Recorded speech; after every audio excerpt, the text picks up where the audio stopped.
NBA replay official Burt Bronze in the building, live, joining us from Secaucus, New Jersey, the NBA replay headquarters. Thank you very much for joining the show, Burt. One of the biggest calls and plays that we've seen discussed in quite some time. Lou Dort, dirty, not dirty, flagrant 2 on Jokić a couple of games ago. He gets kicked out of the game. When Lou Dort is discussed, is there we know this guy's a bad apple. We know he's a bad seed. When you go back and really look at the tape, what you see is a couple guys getting their legs tangled up, and then that big wholesome chungus falls down.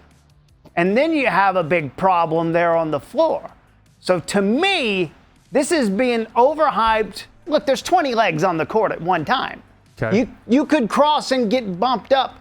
And then the big wholesome chungus gets up looking like Army Hammer. So it sounds to me like you're blaming this whole Lou Dort Jokić on Jokić being a wholesome chungus?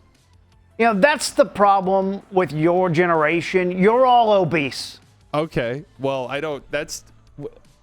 first and foremost, I sort of feel, and I don't mean any offense here, but I feel like I'm frame mogging you just a tiny bit. Are you aware of what frame mogging is? I'm not. I'm 70. You're saying that this is Jokic's fault because he's fat, that he got tripped on the court.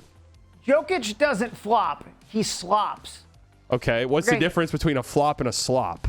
The amount of mop boys that it takes to mop up all the sweat after he hits the court. You could run that team out in 2030.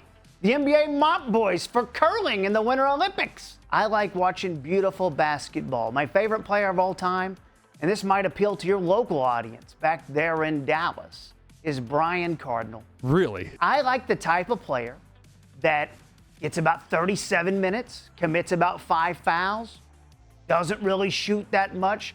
I think that's the game that we need to see moving forward to see this league continue to rise. How long have you been working for the league?